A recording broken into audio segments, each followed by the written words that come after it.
దానికి అనుగుణంగా మా ఆలోచన ఏమి అంటే తప్పకుండా ఎక్కువ ఎంత ఇప్పుడు నాకు రమణ గారికి పోటీ పెట్టుకొని ఆయన 1,00,000 అంటే నేను 1,10,000 అట్లా కాకుండా నిజంగా నికార్స్గా ఎంతైతే మెంబర్షిప్ జరుగుతుందో ఆ పద్ధతుల్లో చేయాలి.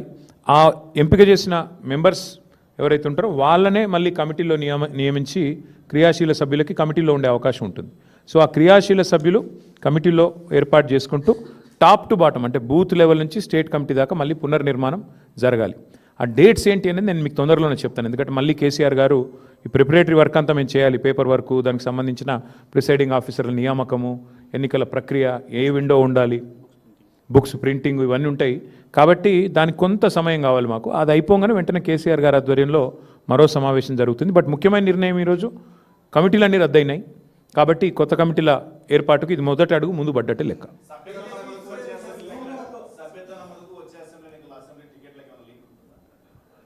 సభ్యత్వ నమోదు కాదు, కానీ పార్టీకి క్రియాశీలంగా పని చేయండి. ఎమ్మెల్యేలైనా కేసీఆర్ గారు ఒక మాట అన్నారు, సిట్టింగ్ ఎమ్మెల్యేలైనా మీరు క్రియాశీలంగా పనిచేయకపోతే మాత్రం పార్టీ అన్ని పరిగణలోకి తీసుకుంటుంది. క్రియాశీలంగా ఉండండి, కార్యకర్తలకు అందుబాటులో ఉండండి, ప్రజలకు అందుబాటులో ఉండండి, సవ్యంగా పార్టీ ఇచ్చిన టాస్క్ను పూర్తి చేయండి అని చెప్పారు. చెప్పడంతో పాటు పార్టీ అన్ని గమనిస్తుంది, రేపు టికెట్ ఇచ్చేటప్పుడు ఇవన్నీ కూడా పరిగణలోకి తీసుకుంటామని కూడా చెప్పారు.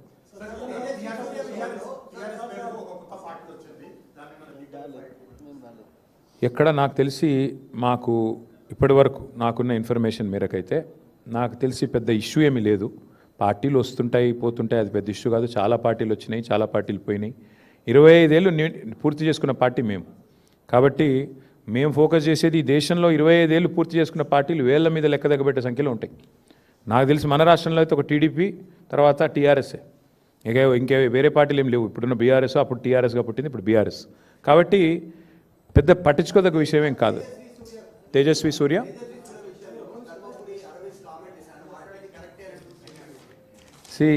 వాళ్ళ పార్టీ ఫిలాసఫీ అది కావచ్చు. నేను ఏమంటున్నా అంటే భారతీయ జనతా పార్టీ పార్లమెంట్ సభ్యులు తేజస్వి సూర్య గారు మాట్లాడితే అందరికంటే ముందు స్పందించింది మా బీఆర్ఎస్ రాజ్యసభ సభ్యులు వద్దిరాజు రవిచంద్ర గారు, దామోదరరావు గారు. వారిద్దరు కూడా వెంటనే ఖండించడమే కాదు, మరి గట్టిగా వారిని నిలదీశారు. అక్కడే పార్లమెంట్లోనే నిలదీసి అడిగారు. నాకు కూడా తేజస్వి సూర్య గారు ఫోన్ చేశారు, బ్రదర్ నేనేదో అన్నాను, తప్పుగా అర్థం చేసుకున్నారు మీ వాళ్ళంటే. లేదండి, మీరు మాట్లాడింది చాలా తప్పు, నాకు ఆయనతో గతంలో పరిచయం ఉంది. ఫోన్ చేస్తే నేను చెప్పాను, చాలా తీవ్రంగా చెప్పాను, మీరు చాలామంది హృదయాలు గాయపరిచేటట్టు మాట్లాడినారు, మీరు మాట్లాడింది చాలా తప్పు, విరమించుకోండి, ఉపసంహరించుకోండి, పద్ధతి కాదు. ఎందుకంటే మాట్లాడొచ్చు, పార్లమెంట్లో ప్రజాస్వామిక పద్ధతుల్లో మాట్లాడొచ్చు, కానీ మీరు చేసింది చాలా తప్పు, మీరు చేసిన కామెంట్ కూడా తప్పు. ఇది మీ పార్టీ అభిప్రాయమా వ్యక్తిగత అభిప్రాయమా నాకు తెలియదు, బట్ మీరు మాట్లాడింది మాత్రం అస్సలు కరెక్ట్ కాదని చెప్పి నేను కూడా గట్టిగా చెప్పాను. అల్టిమేట్గా మేము ఖండించిన తర్వాతనే ఆయన ఏదో ఎక్స్ప్లెనేషన్ ఇచ్చుకున్నారు. నా ఉద్దేశం అది కాదు, ఇది కాదు, కాంగ్రెస్ని నిలదీయడం, ఎక్స్ప్లెనేషన్ ఇచ్చుకున్నారు. But whatever it is, ఒకటి మాత్రం పక్కా, బీఆర్ఎస్ పార్లమెంట్ సభ్యులు కనుక లోక్సభలో ఉండింటే తేజస్వి సూర్య ఈ పనికిమాలిన మాట మాట్లాడంగానే మా వాళ్ళు కష్టమని లేచేటోళ్ళు, వెంటనే తెలంగాణ ప్రజల తరఫున గట్టిగా మాట్లాడేటోళ్ళు. కానీ ఇవాళ ఉత్సవ విగ్రహాలుగా 8+8 = 0 ఫర్ తెలంగాణ అన్నట్టుగా మారిపోయిన పరిస్థితి గురించి సమావేశంలో చర్చ జరిగింది.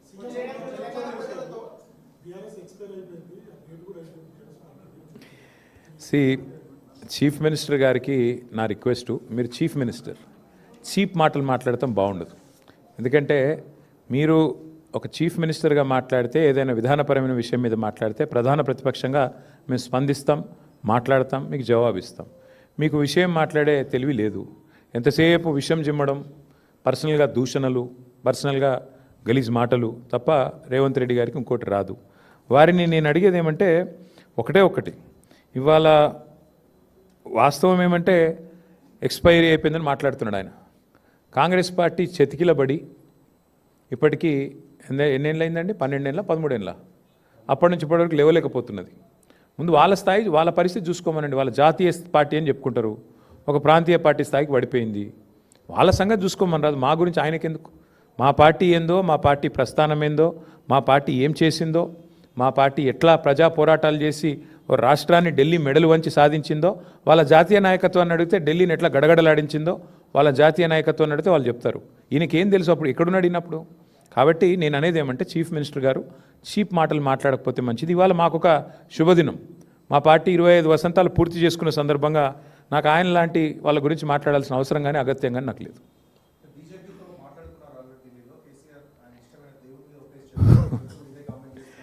దేవుళ్ళ మీద ఒట్టేసి రుణమాఫీ చేస్తాను తప్పినోడు గురించి ఏం మాడతావు బ్రదర్ నువ్వు? దేవుళ్ళందరూ నాగం చేసిండు ఆయన.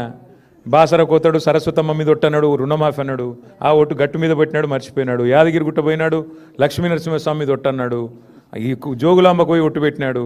గట్లాంటి ముఖ్యమంత్రి గురించి ఏం మాట్లాడమంటావు, ఏం చెప్పమంటావు? ఆయన మనిషి, ఆయన నోటికి ఆయన మాటకు విలువ ఉన్నది. ఏదో మాడుతూ ఉంటాడు ఏదో టైంపాస్కి. మీరు ఎప్పుడు మీకేమైపోయిందంటే పత్రికలలో కూడా ఆయన మాట్లాడితే పాపం రాయక తప్పని మజ్బూరీ వచ్చింది. మీ మేనేజ్మెంట్లు ఇక ఆయన చీట్ చాట్ చేసినా ఏం చేసినా మీరు రాస్తారు. అదో చీట్ చాటు మళ్ళీ మీరు రాసుడు. అంతగానం ఉంటే బయటికి రమ్మని మాట్లాడమని మేము ఎందుకు వద్దంటాం. But thank you. గిన్ని మంచి మాటలు చెప్పిన ఆయన గురించి ఎందుకు.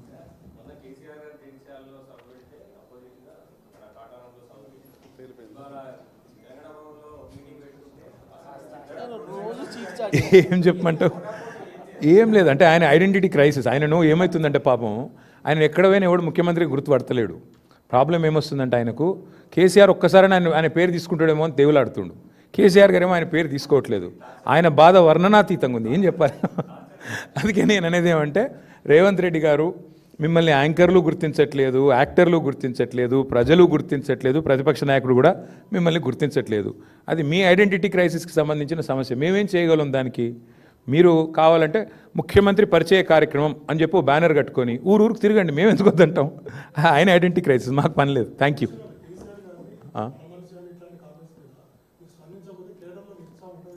బ్రదర్, ఇగో కేసీఆర్ గారి గురించి రోజుకి చాలామంది మాట్లాడుతుంటారు. అన్నిటి మీద మాట్లాడాలంటే మాకు పని చాలా ఉంది. చాలామంది చాలా మాట్లాడుతుంటారు, అన్ని పట్టించుకోవాల్సిన అవసరం లేదు. Thank you.